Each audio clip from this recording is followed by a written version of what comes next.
Hi, I'm Erica and I'm going to show you how to make a carrot risotto. Most of my recipes so far have been pretty simple. This one is pretty simple. It only has 6 or 7 ingredients. It just takes a little bit longer. I think on the recipe it says that it takes about 40 minutes, which it makes a lot. So if you're going to be in the kitchen once a week, you may as well block out 40 minutes to really do it up. This recipe is really good. It's really good for spring because it's nice and flavorful. I'm kind of trying to move away from just chicken and roasted vegetables and quinoa, which is really comforting in the winter. But now it's 90 degrees in Los Angeles and I want something a little more lively. The other thing I'm going to teach you today is mise en place. I went to culinary school and it is what they teach you on the first day. Mise en place is French for things in place. It means that you're going to read your recipe before you start and you're going to get all of your ingredients ready. So this recipe calls for shredded carrots and chopped onions and a certain amount of rice and vegetable stock. So I went ahead and I got everything ready so that I can make cooking a lot easier. I can just add ingredients that are ready to go. I'm not chopping something up, something's not overcooking. I have everything ready to go, which means that I can turn around and make the rest of my bento box, or well, I make 2, so I can make the one for my snack, and I can make something else for dinner while this is going, because I can just, oh, it's time, and dump it in.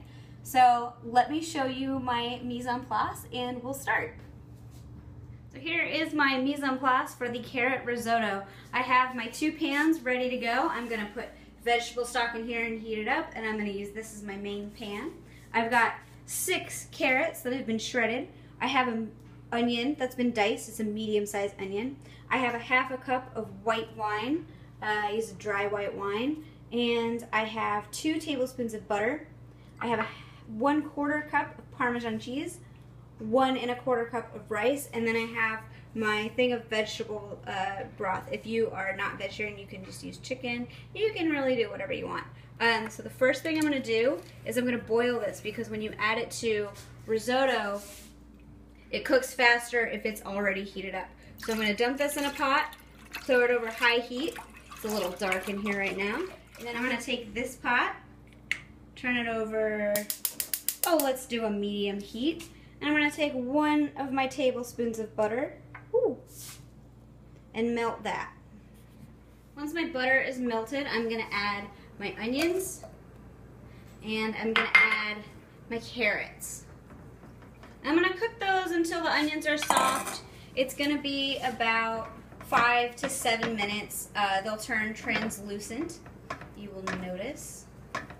So I will come back once it has been 5 to 7 minutes.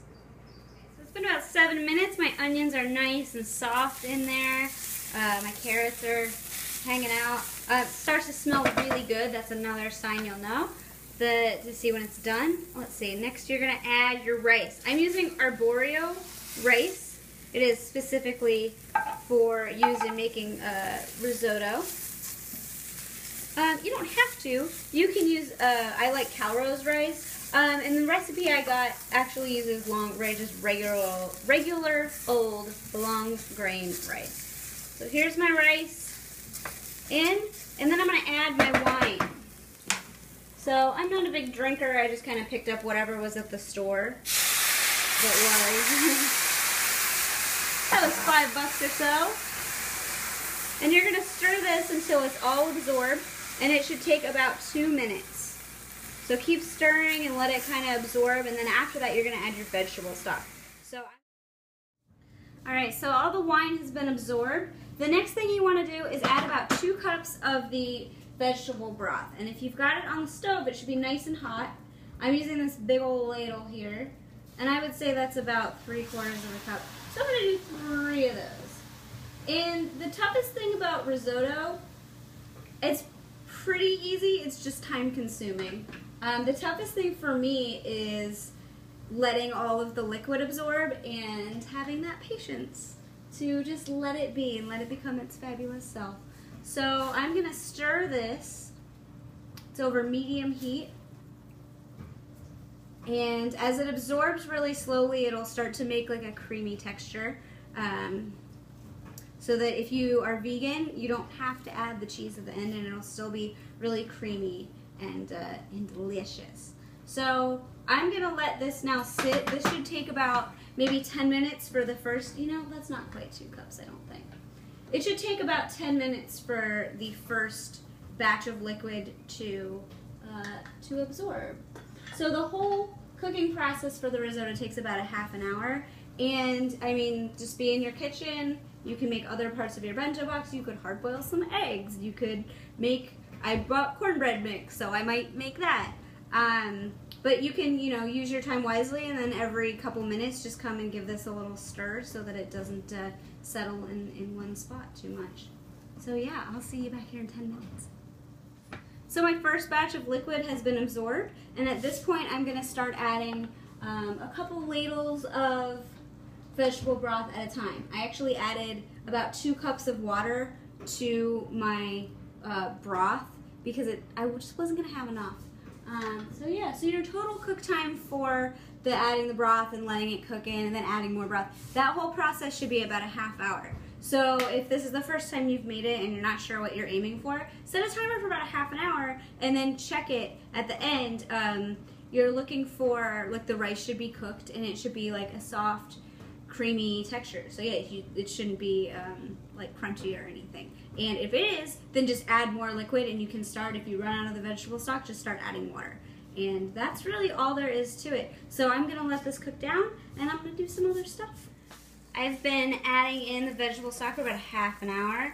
It's really creamy. I just ate some and it's like, tastes like it's supposed to taste. It's nice and creamy and chewy. It's not crunchy or anything. All the rice is cooked. So the last thing you want to do is you're going to add in that last little bit of butter and Parmesan. You can skip this step if you're vegan because it doesn't really need it. And we're going to stir that in. The butter, I need to use my spatula to do, so I'm going to have to cut for that part. So here's my finished bento box. I did the whole bottom tier with the risotto. I topped it with a little bit of shaved Parmesan. And for the top tier, I did some pecans. A weird choice for sure, but Trader Joe's was out of walnuts and I was real sad about that. And then I've got some grapes. I did a hard-boiled egg in there so I get a bit of protein. And I've got raspberries, blueberries, and under here, peanut butter cups. So that is what I've done today. Thank you so much for watching. If you have any questions or comments, whatever, leave them in the comments below. I do answer them and I check out everything and reply to everything that I can. If you have anything you want to see or me to talk about, leave that as well and I'll see if I can do it. This again was another recipe that makes a bunch of food that you can make on a Sunday and have probably all the way till Friday. I think I'll have a lot for dinner tonight and several days worth of bento boxes. And if you get sick of risotto, you can also fry them up and make risotto cakes. Maybe I'll show you that next time. Guys, I'm so lame. I'm sorry about that. Thanks so much for watching. Till next time. Bye.